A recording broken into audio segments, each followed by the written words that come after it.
for us to accommodate everyone this afternoon. And by the way, please refrain from asking insensitive, offensive, and personal questions. We will only entertain questions related to the film. Everyone knows everyone. Okay, and now I think we will now proceed on to our Q&A. As always, we will have batches to be on standby mode, so please wait for your turn. Speaking of batches, for our first batch, we have June Lanin of Abante, Alan Sangon of Stars Photo, Ana Cerez of ABS-CBN News, Eugene Assis of People's Journal, Robert Ricantina of Manila Bulletin. Our first question will be coming from June Lanin of Abante. Yes, good afternoon. Yan, Alex, congrats. Favorite director kita. Paano? Oh, pinapanood ko yung yung may Amanda, yung iba. Magaling ka talaga. Baka. Hindi, pero honestly, natutuwa ko. I saw Empoy here. Wala siya sa billing. Nagtanong-tanong ako bakit nandito siya.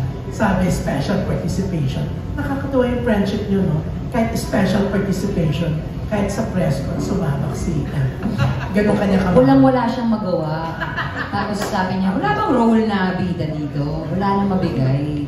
Hindi, talagang nung sabi ko si Empoy lang makakagawa ng role na to. Totoo naman. So kailangan niyong panoorin yung appearance niya.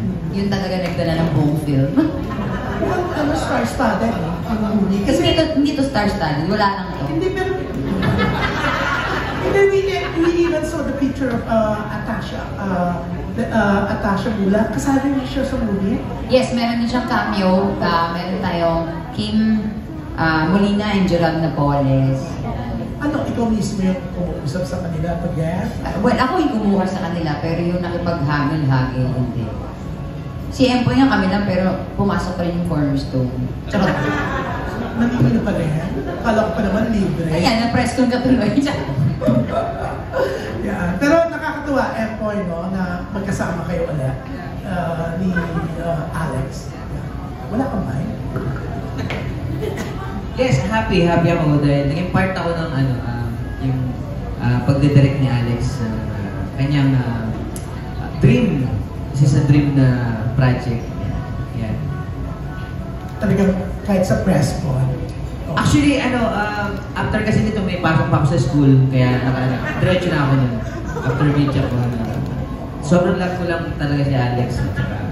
Kaya Obvious naman na papasok ka ng school mo, na sumunod ka sa uniform dahil naka-red socks ka. Hindi, pero yan, pero nakakatuwa, no?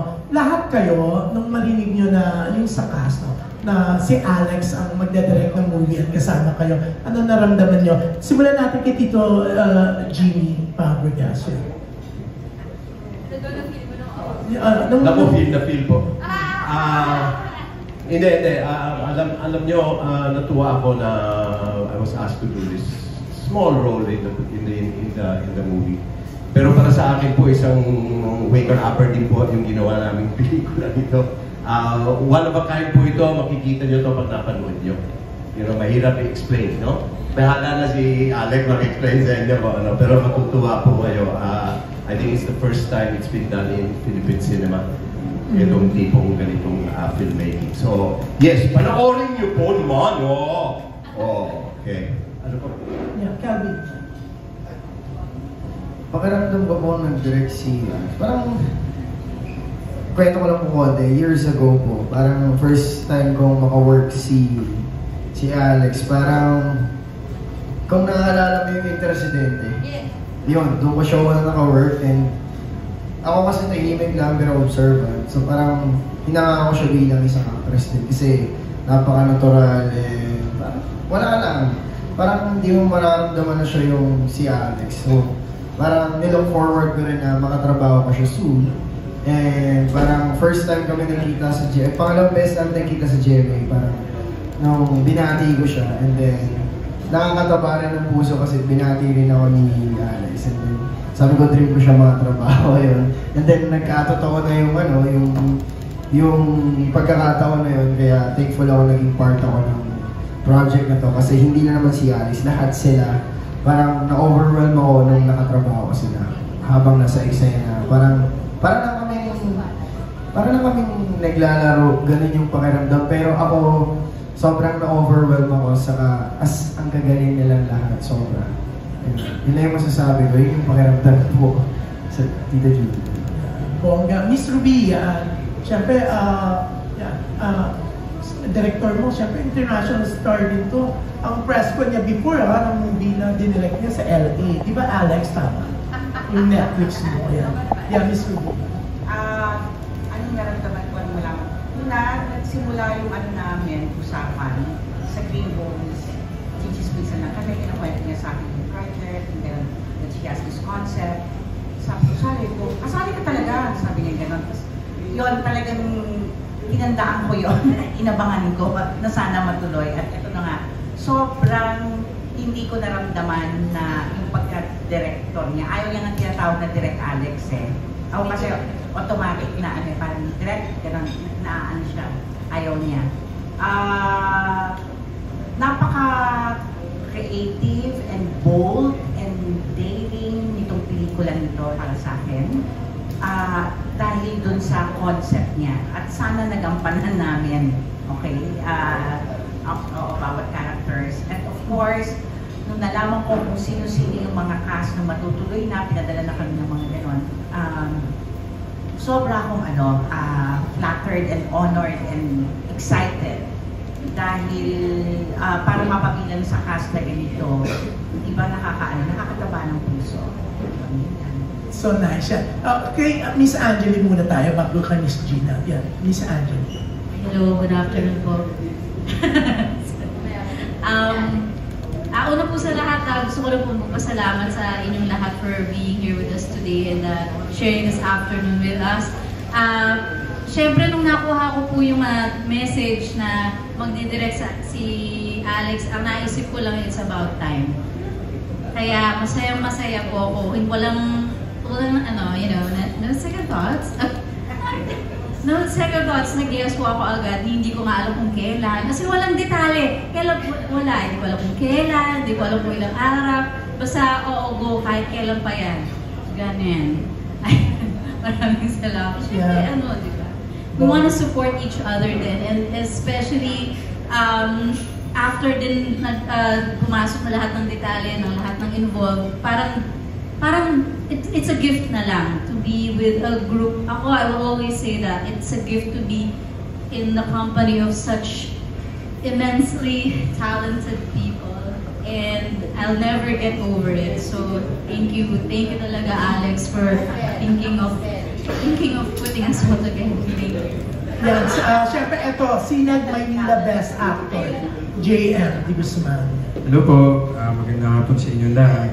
Sa akin, alam ko naman po talaga na pag sinabing Alex, baliw yan eh.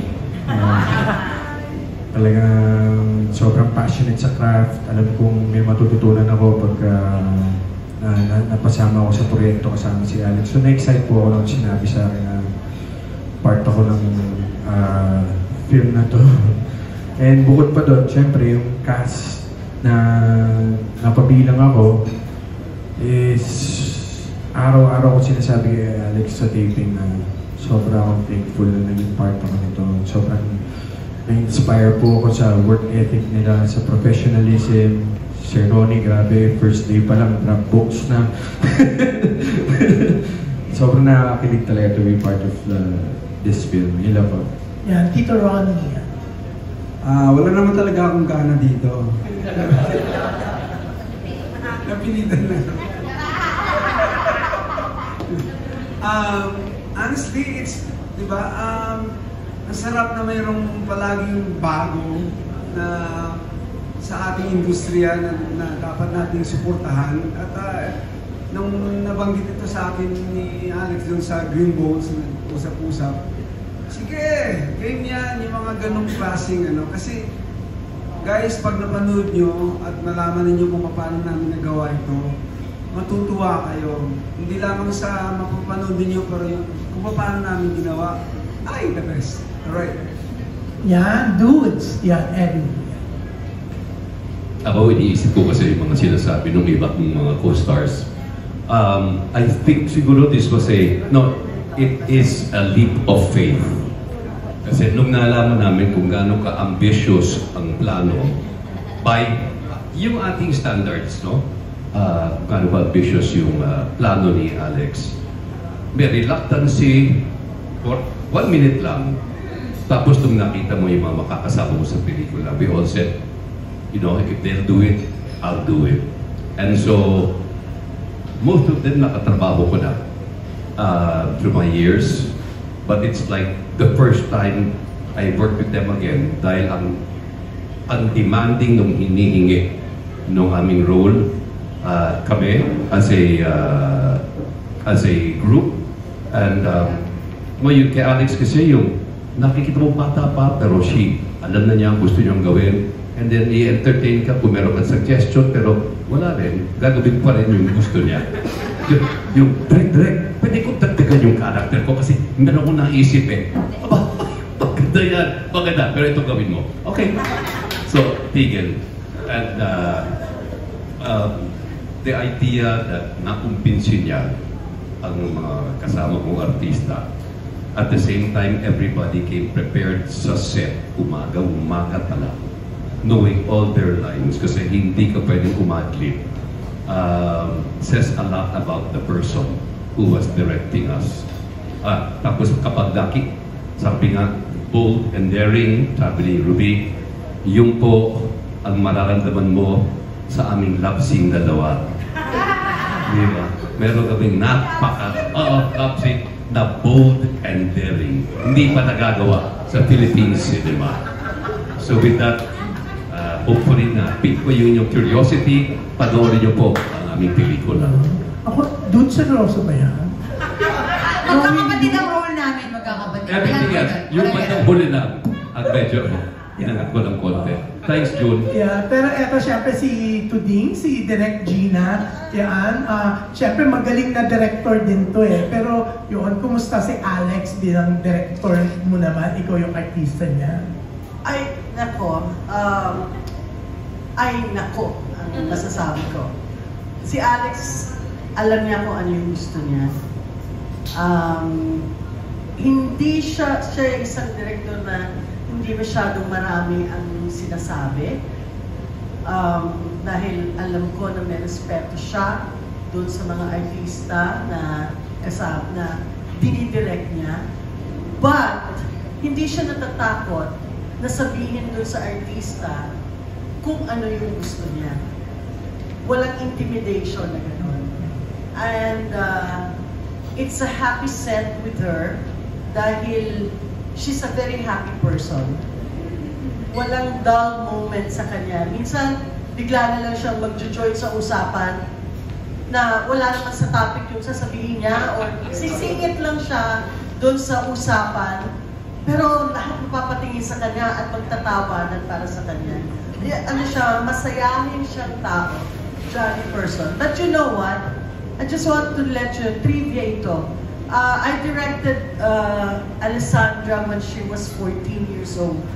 Doon sa TV series na Kirara, kung natatandaan niyo pa yan. Pero malamang mga influencers dito ay hindi niyo na natatandaan. Please research. It's in the internet. But anyway, doon ko siya unang na-direct. And doon pa lang, nasabi ko na, nag-uusap na kami ni Ami Austria. Sabi namin ni Ami, sabi, magaling yung batang ito. Ano yung sinagot mo sa akin? Ano sinabi mo? Alam ko naman yun. Yeah. Oo.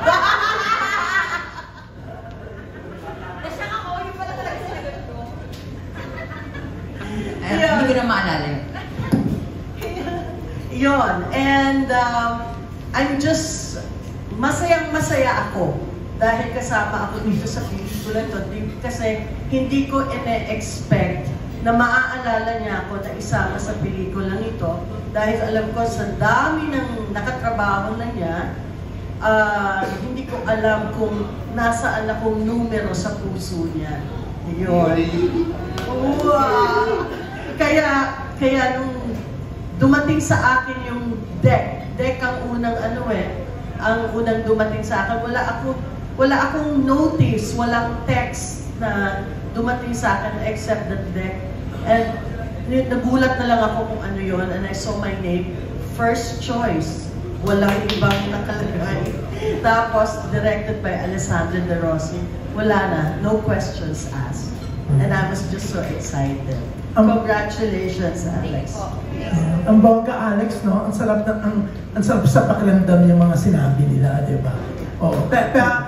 Kaya piling ko nga ang saya-saya mo ngayon. Pero hindi ko alam kung may kinalaman din yung isang umakyat kanina sa stage, kaya masaya ka. Pero, please refrain from... Ayaw mo na, pinakyat mo naman siya, no? Oo. Pero, ang saya, ang ganda ng mga sinabi nila. Sobra. Tsaka, totoo yun, yung story kasi na to, na una, casting muna. Kailangan ko pagsamasamahin si ganito sa loob ng ganito. Tapos ganito yung role, tapos ganyan. Tapos binigay ko na sa writer yung story ko, si Carlo Cato. Sabi ko, ano kaya ang gagawin ni Carlo doon? Siguro pag kaya ko yung ibibigay niya sa akin, baka ako na lang mag-direct. Sabi ko gano'n. Kaya na nung binirect niya sa akin, kasali na ako. Tapos parang, teka lang dito, ano gagawin ko? Sabi ko, baka mas masarap silang ka-eksena kaysa i-direct. Pero yun nga, ang laki kasi nung cast talaga, yung parang thank you na napasama ko. Gusto ko mag-thank you sa writer. Yan, good luck and congratulations, Alex. Kami nahahappy kami sa mga sinabi nila about you. Kasi alam naman kung gano'n ka namin kalap, diba? Kasi ganun kakabait eh. So yan, congrats and good luck. Everyone loves everyone. Thank you. Thank you, Jean Kylie. Thank you, that was June Lalin of Abante. Up next, we have Alan Sangon of Stars Photo Bit.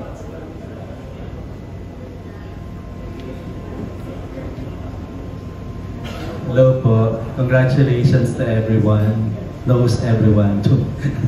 Yung title talaga. Hindi, tanong ka lang. So, congratulations. Before my question to Alex, we're just curious na napakaganda ng poster. Talaga family talaga yung dating. Pero pwede po bang malaman muna kung ano yung mga character niyo, not giving too much of the story, pero yung short description of your character para may idea lang po kami. Siguro starting with Empoy. Sign mo na lang.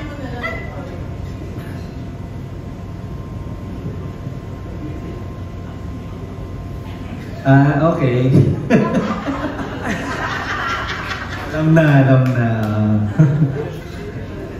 Yun ang ano siya, yun ang role niya. Yun ang role niya, okay. Angeli pa. Ako po yung gumaganap kay Ana, yung katulong po at katulong / caretaker. Yes. Lot, yes. Yes, caretaker ng kanilang ina sa yun na nga, sa bahay mo na yun. Yeah. Ako po si Alfred, isang tatanga-tangang nilalang. Nag-living partner ni Sir ni Alex. Yun na po. Hindi pa po ako nakakalis sa aking karakter ko, hindi ko pa alam. Ako yung si Christopher ang panganay sa pamilya, and unlike Gina, hindi ako yung first choice pag nakakatapo.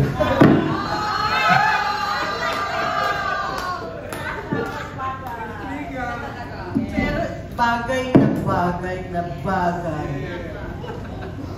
Meant to be. Ako po si Raquel, ang bunso sa magkakapatid.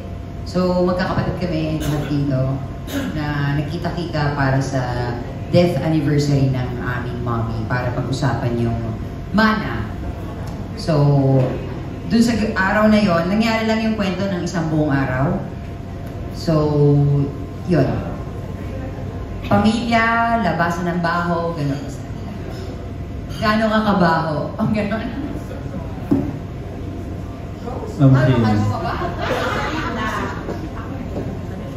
Ako, ang pangalan ko sa pelikula ay si Rosalinda. Pastor Johnny, ano ba? Ano ang pinili natin? Sevilla. Rosalinda Sevilla.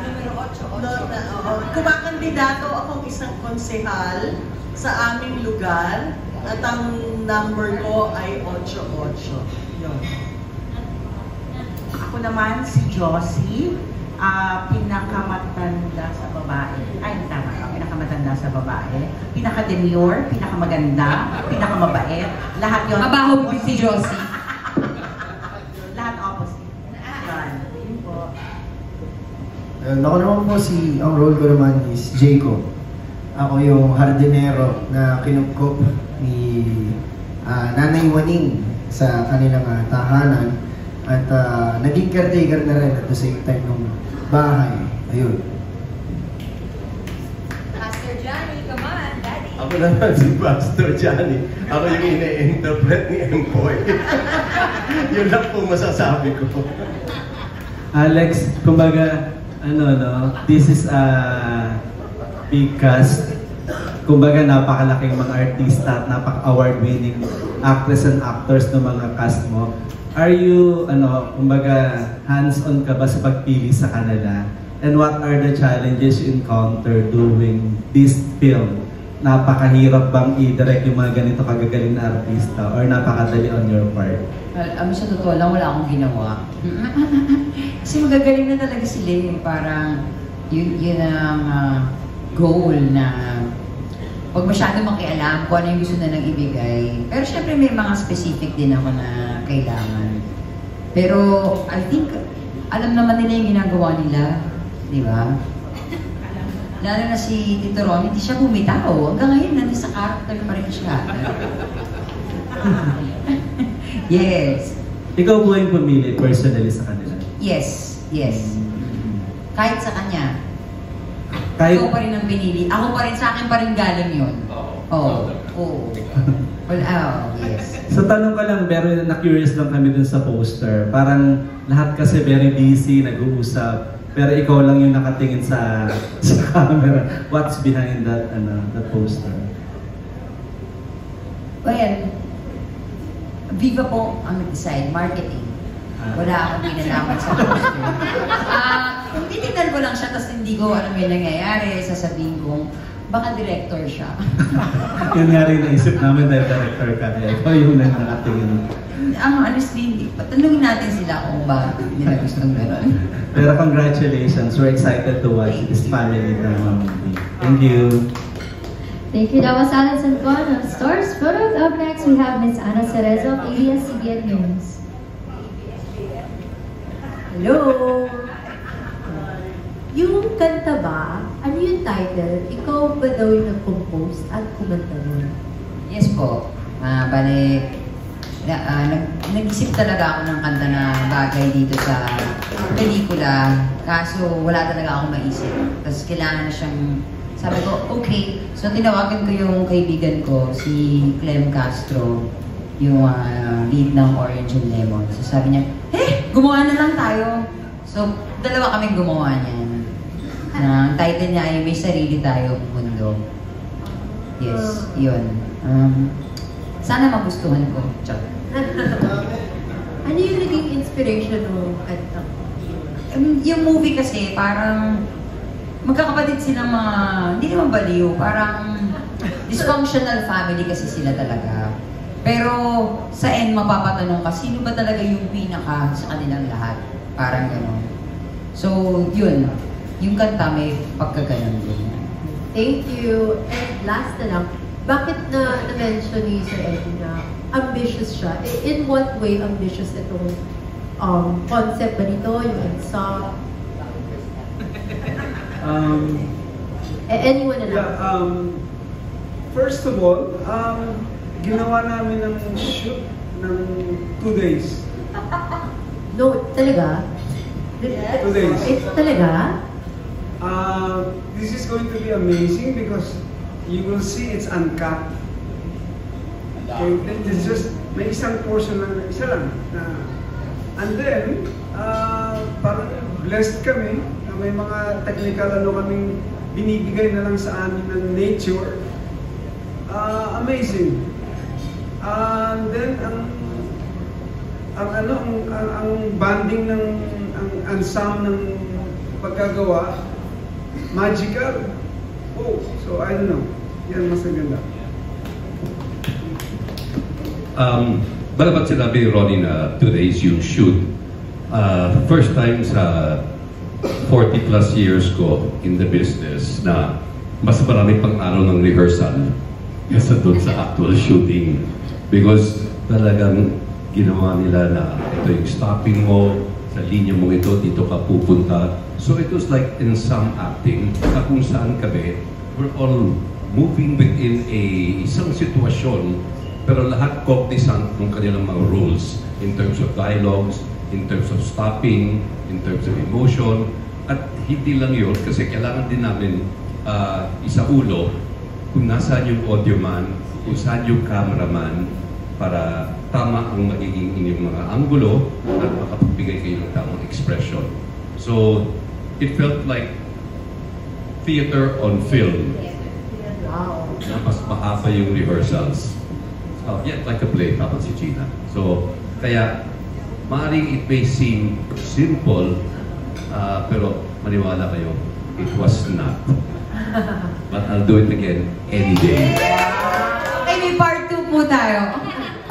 So, just to add, I cannot help but say this, but Edo Manzano was an inspiration to me because for him to accept this role, it really gave me more, ganas and enthusiasm to, do our best here. Thank you. Thank you. So, kung 2 days in production, nakatipid ba sa production, umawi sa talent fee? Yes. Nung nakita ko na yung mga talent fee, okay, tapusin natin to ng 1 day. Hindi natin to kaya kasi supposedly pinuho ko siya for MMFF, yung alam mo, mas may chance kang makabawi. Pero Boss Vic had another idea, hindi ko alam kung pumasok sa isip niya, sinabi niya, hindi na lang. Ha? So syempre lumit yung budget, di ba? Sabi ko, paano hindi magkakasya yun doon? Shoot na lang natin ng 1 day para matapos na. Ayun. Thank you, thank you. Thank you very much for your questions. That was Ana Cereza of ABS-CBN News. For our next question, we have Sir Eugene Assis of People's Journal. Hi, good afternoon. I'm here. Gina. Anyway, the first question para kay Direct Alex. Direct Alex, you deserve really to be called Director Alex. So, anyway, dahil alam naman natin ang capacity ng lahat ng mga artista maging sa pelikula, at sabi mo nga kanina parang hindi ka nahirapan dahil sa husay nila. Pero ano na lang yung na-encounter mo na parang mahirap na gawin dahil dun sa pelikula? Mahirap. Yung film mismo mahirap. Kasi gaya nga ng sabi ni Tito Edu, bawal magkamali. Totoo yun, ha? Tsaka, dahil pag nagkamali ka, magdo-domino effect na siya sa lahat kasi hindi na nila ang gagawin nila. So, hindi lang yun sa amin, even sa technical, sa cameras, sa mga tao na nasa paligid namin. Parang, ang dami nga nakita eh, charot. Luguray na lang po ng BFX. Pero yun nga, sa kanila mismo, parang wala naman. Mas more on siguro yung the filmmaking part, yung pagbabantay sa bawat aspeto, gaya na kasi may sariling timing naman talaga lahat ng tao, di ba? May mga yung production design, the script, the ganito, the ganyan, yung parang yung weather, natakot ako na what if umulan? Pero sabi ni Tito Joel Torre, sorry wala siya dito, may taping siya. Nung time kasi na yun talaga bumabagyo na nag-shoot kami. Tapos tinignan daw niya, parang sa Mexico lang walang ulan. So parang, ay, salamat. Kasi kung inulan kami, magto 2 days kami, wala nang pera. At saka you're also acting in the movie, di ba? Oo nga, di ba sinabi ko na hindi ko nauulitin yung ako rin yung artista, tapos ngayon inulit ko pa, di ba? Pero last ko na to. Sayang naman. Sayang naman na you also directed you also. Anyway, tapos doon sa mga characters, sabi mo kanina parang dysfunctional family. So parang may mga kabaliwan lahat yung mga characters, di ba? Kahit sino lang yung gustong sumagot sa question na nakarelate ba kayo dun sa characters nyo at papaano? Hindi sila nakarelate kasi malayo sa kanila pero hindi na sila nakabitaw. Nandito pa rin sila. Sorry. Nag-iba sila after the film. Bonus question lang kay Edu. Paring Edu. Paring Eugene. You have acted in the film Tanging Yaman. Pwede mo bang bigyan ng comparison or difference yung pelikulang ito sa Tanging Yaman? Sorry, tama ba yung narinig ko Tanging Yaman? Tanging Yaman, diba? Yeah. No, that was one of the most beautiful films I've ever made in my life. I am so grateful na nagkaroon ng pagkakataon na makasama yung mga artista yun. Directed by Director Loris Guillen. No, it was a beautiful film. No, may similarity. Pero, kumbaga, with the, kung papayagan ako ni Alex, is medyo glossy yung ginawa namin sa Tanging Yaman. Ang ginawa ni or yung atake ni Alex was talagang yung totoong-totoo. Yung kita mo talagang yung babang-baba a family who was not as how would you say, gifted or as many were doing as well. Kung tutusin, ako lang talaga ang pinaka-successful sa buhay. Pero pag nakita mo yung the way na dinirect ni Alex was binigyan niya ng shining moment ang lahat ng cast. And so yung supposed to be yung pagbubukod ko, hindi na nagkaroon ng, hindi naging malaking bagay. So baga may langit, may lupa. So gusto ko kasi, I believe many of our countrymen or mga moviegoers ay makakapag-relate dito sa kwento ni Alessandro De Rossi. Tapos bakit everyone knows everyone? Bukod sa, everyone knows everyone. Magkakapatid kami, so parang mula, alam mo yun, loob, labas, pagbalik-balik na rin mo, kilala namin yung isa't isa. At the same time, medyo viral kami nung araw na yun. Parang lahat na nangyari sa amin pang viral na, pang trending, ganon. Kaya, everyone knows everyone. Juan is Juaning, yung pangalan ng mami namin. And also, I guess, the Pinoy Juan. Thank you very much at sigurado ko mapapanood ko sa Netflix ito. Next year. Thank you for your question, Mr. Eugene Assis of People's Journal. Up next, we have Robert Brigandina of Manila Bulletin. Hello, magandang hapon po. Kay Direct Alex, hi, hello, good afternoon. Direct nung na-finalize na yung cast, kanino ka unang parang na-starstruck or na-tense, na-challenge nung nakita mo yung buong cast? Kay Joel Torre, kasi siya lang yung hindi ko pa nakakatrabaho. Lahat sila nakatrabaho ko na, favorite ko sila, yung gano'n. Si Joel Torre, favorite ko siya, pero hindi ko pa siya nakakatrabaho. So, natakot ako baka... Wala eh. Tawa lang siya ng tawa din eh. So, okay. So, para lang din sila. So, kaya siguro kami nagkasundo lahat. Yung mga hindi masyado siniseryoso yung maraming bagay. Gano'n. Maliit na bagay lang ang lahat. Parang gano'n. Okay, Derek. And having directed 2 projects, ito yung pangalawang how would you describe yourself bilang director and how would you like to be known as a director? I don't. Ayaw nga tinatawag ko direct. Nagkataon lang. Siguro, dahil nga nag-start ako magsulat, may mga moments na hindi mo mabitawan yung isang script, yung parang ayaw mo na may ibang humawak simply because ayaw mo. Kasi pag iba na nag-interpret, nag-iiba naman talaga siya. Tapos malayang-malayo na siya dun sa gusto mong mangyari. Tapos wala ka nang magawa kasi nabigay mo na sa kanila, yung ganon. So, siguro pag mayroon lang story na talagang nung alam na alam ko, balik-balik na rin man siya. Katulad nito, nagkataon lang. I guess ako na to. Yun lang yun. Pero hindi na yung gusto kong maging director, ganyan. Yun. Pero wala pang kasunod dito so far? May kasunod na ba? Walang ganun. Ano lang to, naipit lang ako dito. Hindi ko alam na ako yung magdidirect, pero I guess ako na to, charot. Okay, thank you and congratulations. Thank you very much for your question. That was Robert Riquentina of Manila Bulletin. For our next batch, please do stand by Jojo Panaligan of Rider PH, Roldan Castro of Bandit Tonight, Nurse Alma of GMA Entertainment, Alan Policarpia of Inquirer, CJ Buat of CJ's Vlog, and Pao Canyamo, a TikTok content creator. Our next question will be coming from Jojo Panaligan of Rider PH. Thanks, Jean. Question ko kay Direct Alex. Direct, bakit ang creative decision nyo ay yung isang long continuous shot, di ba? Yun ang na-inspire ba kayo ng movie na ganun ang atake ng director? Or sobrang bilig ba kayo sa actors nyo?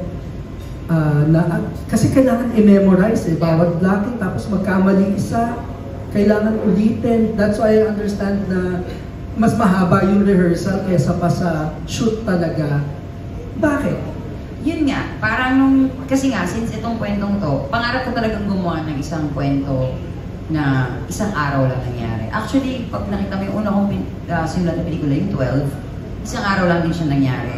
Nung time na sinusulat ko siya, I was thinking, kaya siyang i-one shot. Yung pupunta dito sa door, paglabas mo, 5 years ago, pagbalik mo, nasa present time ka.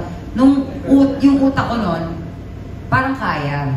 Pero nung gagawin mo na siya sa totoong buhay, parang, magpapabigote siya, tapos talaga yun.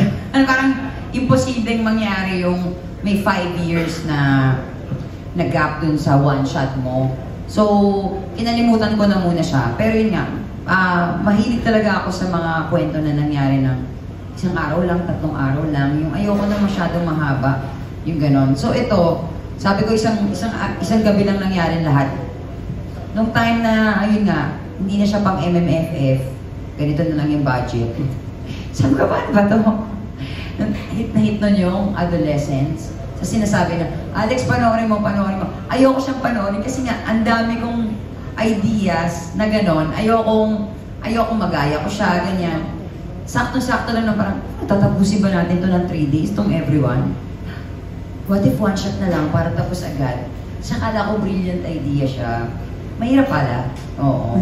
Tsaka, hindi rin totoo yung talagang nakatipid natin. Hindi, it's the same. Pero tila, kahit naman ang story ay 1 day lang, pwede niyo naman din gawin na may mga cuts Pero yun nga, ang ginawa niyo, long continuous, di ba? Tuloy-tuloy. Yes, kasi pag may cut, tatagal na naman yun. Siyempre, mag-aayos ng ilaw, ito, dyan na yun. Bale, nakuha namin ng 3rd take. Yung 2nd take, akala namin nakuha namin, nagyayakapan na kami, naiiyak na kami, ang galing-galing namin. Tapos sabi ni Direk Rico, everyone, very good. Isa pa tayo may tumawid. So yun, inulit namin ulit nung hapon, and then doon namin nakuha. Thank you to maybe to Miss Ruby Ruiz, Edu, Ronnie, Miss Gina. Ano pa yung reaction nyo nung nalaman nyo na yun nga, na ganun yung gustong atake ni Direct Alex na one long shot lang. Because alam natin na pag ganun, ang laki din ng burden sa actor, not only individually but as an ensemble. Kasi nga magkamali isa, ulit na naman. So paano, ano pa yung reaction nyo? And how did you find that technique? Ako po reaction ko, very, very challenge. Sobrang exciting sa aking concept ni Direct Alex. Kasi, at saka gustong-gusto ko yung talagang pinag-isipan nila ni Direct Rico and the rest of the technical and creative team. Pagdating namin sa Pampanga where our location was, meron kaming gusto-gusto ko yung idea na meron standing bawat characters. Yun. So, it was easier for the actors, for us, na makita kung paano niya visualize yung the whole concept. Kasi medyo vague din sa akin yung una, kaya nga nagbasa-basa pa ako na about adolescence. Aside from the fact na napanood ko na yon, parang iniisip ko, kaya ba namin? Paano gagawin? Ganon. And when we were doing it, nandun na kami, nakita ko, ganito. So, nung una kami nila Joel, may mga dapat kasi ganito na lang paggawa sa atin. Dapat, ang dami namin mga, kumbaga tinatawag sa acting, yung head Direct Jean. Kasi actually, ninenervous kami kung kaya namin. O yung inaano mo, yung parang maraming palusot pa. Ganon. Yun. So, ang dami namin suggestions on the side ni Joel. Maybe we should just ganito, ganyan. Pero, dahil very, she was very sure of what she wants and how she's going to do it. Ginawa lang namin, nagtiwala at nagpadala dun sa proseso. Tama naman na ganon yung gusto niya at nagawa naman namin. Thank you po, Direct Gina, as a director yourself. Yun. I learned something today. Hedging. Hedging. It's so giving.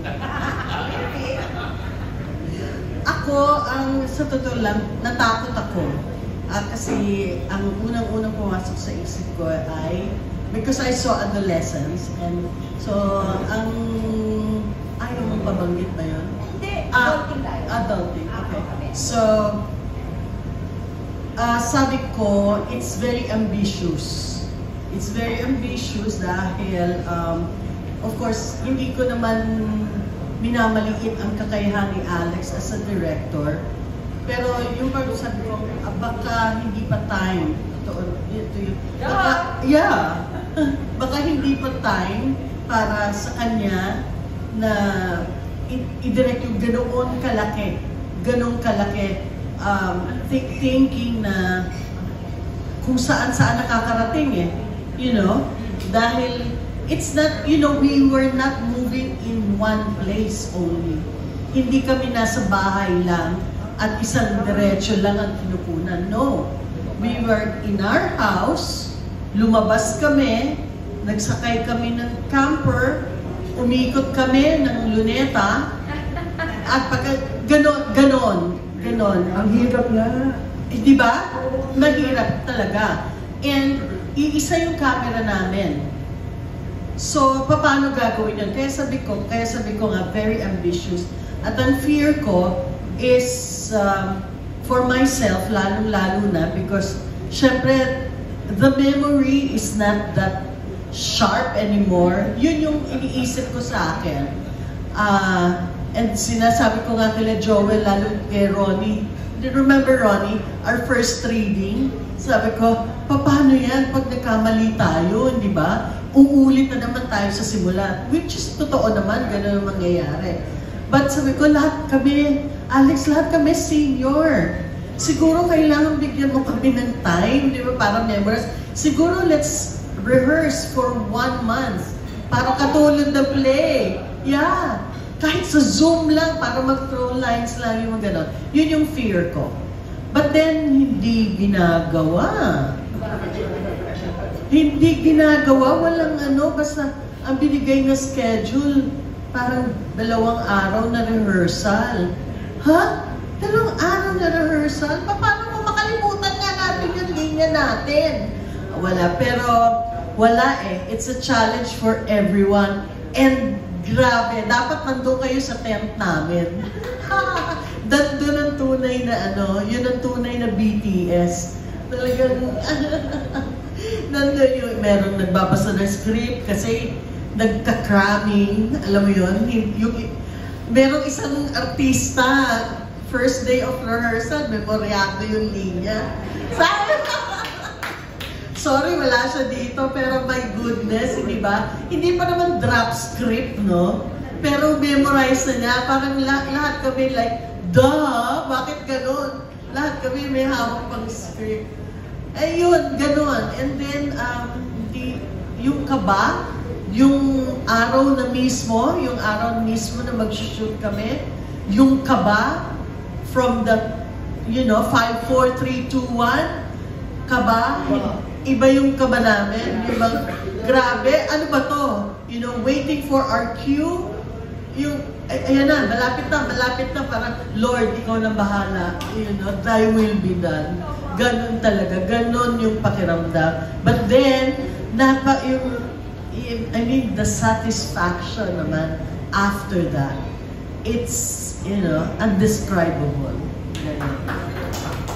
Mr. Manzano. Okay, bago po sumagot si Mr. Manzano, Direct Alex, first time to ginawa sa sa isang Filipino film? Hindi ko sure, honestly. I think so. Anyway, Mr. Manzano. First time daw. Adulting, kami yung adulting. Adult version. I do. Your reaction nung malaman mong ganun yung gustong gawin ni Alex?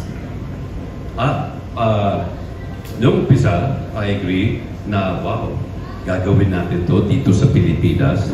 Kasi hindi pa nga nagagawa.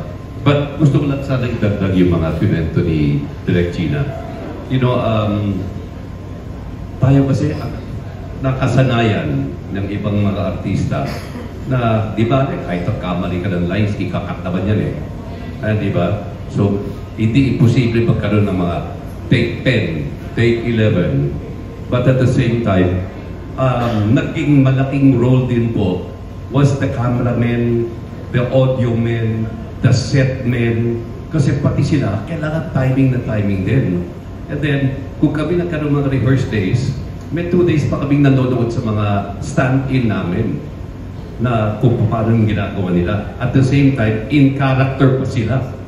Talaga, akala mo nag-audition sila mag-artista. Kasi alam nila talaga lahat ng bawat kilos na dapat. And, you know, when I saw the cast and I saw yung interest ng lahat na gawin itong pelikulang to, it served as a challenge. At ang tagal ko nang hinahanap ang isang matinding pagsubok. Because kadalasan, aminin ko, marami sa amin, ginagawang technical na lang yung mga emosyon. Because now, since walang cut-cut, yung emosyon mo, kailangan dumating sa point na nagda-dialogue, yung nag-i-eksena. So, wala kang setup, wala kang preparation. You have to go by the moment. So, para sa akin, I can't tell you how grateful I am sa director. Yeah, kayo ko lang nalaman ako pala yung first choice. No, but it was a challenge. And nag-iba yung aking yung pakiramdam pagkatapos ng pelikula.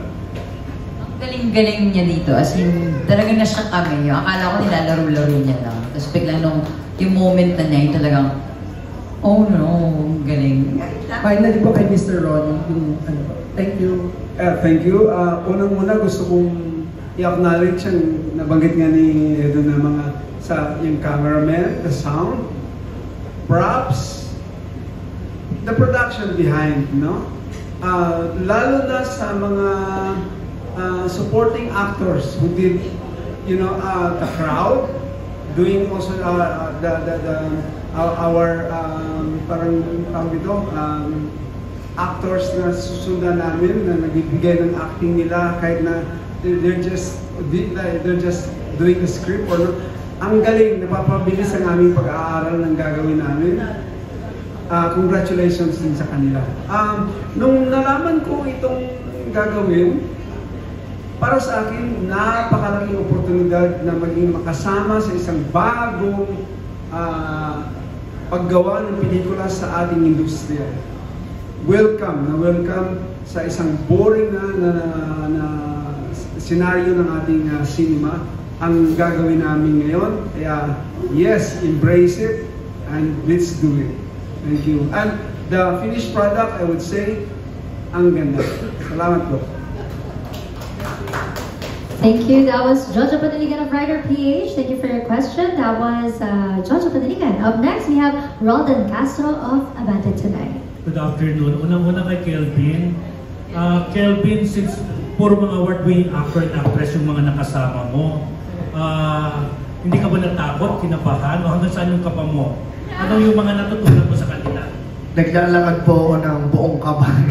Parang ako mismo yung kabado sa lahat. I mean, hindi po kasi po pwedeng, yung ito pong klaseng project kasi, hindi po pwedeng sarili mo lang yung iintindihin mo eh. Kasi, isang buo po siya. Kumbaga, kapag may bumigay na isa, kakalas po talaga lahat. So, may isang pagkakataon po na yung pagdating na po sa akin. So, sobrang nervyos ko talaga. Yung halos maihina ako sa sa lawal ko. Ganun yung pakiramdam ko. Nanginginig, masagi ka lang, mabablanko ka na. Pero since, yung base sa pag-observe ako sa kanilang lahat, sa professionalism nilang lahat hindi ka ba pwedeng mag-adapt sa kung ano yung nakikita at nangyayari. Kagaya din po ng sinabi ni Tito Edu na kailangan in the moment So, may time na yung script ko, hindi ko siya maalala, pero nararamdaman ko yung emosyon. And nararamdaman ko rin yung emosyon nung nakapalibot sa akin. So parang doon na lang ako nadala na hindi ako nakabitaw doon sa character hanggang sa nagtuloy-tuloy na lang siya. Talagang magical talaga yung pangyayari, and parang kung iisipin mo siya ng simula, medyo imposible siya mangyayari. Pero dahil sa tapang and sa tiwala sa isa't isa, naging posible ang imposible. Thankful ako na naging part talaga ako ng project ito kasi habang ginagawa namin siya, para akong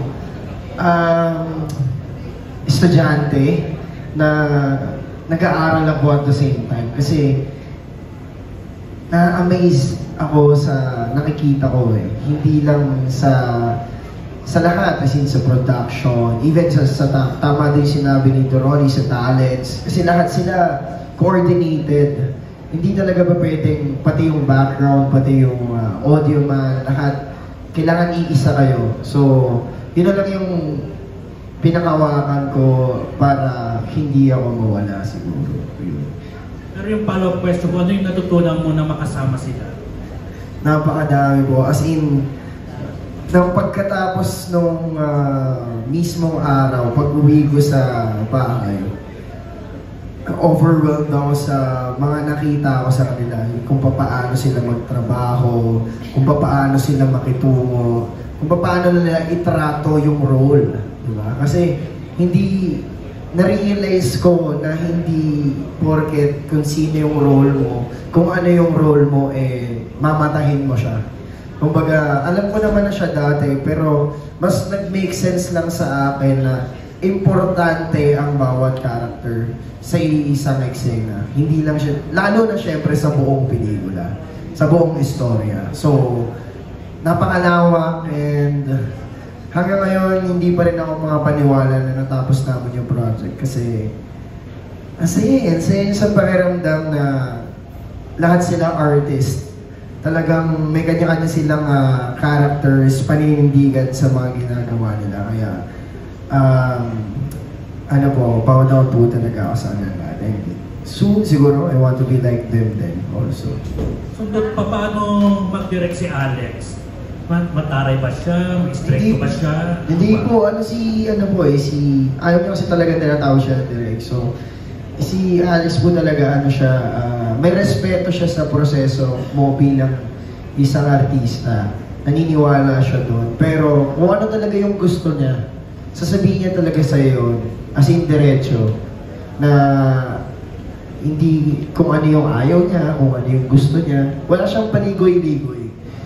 Which is, malaking tulong yun para sa aming mga artista kasi makapag-adjust kami kaagad, makapag-adapt kami kaagad doon sa situation na gusto niyo mangyari.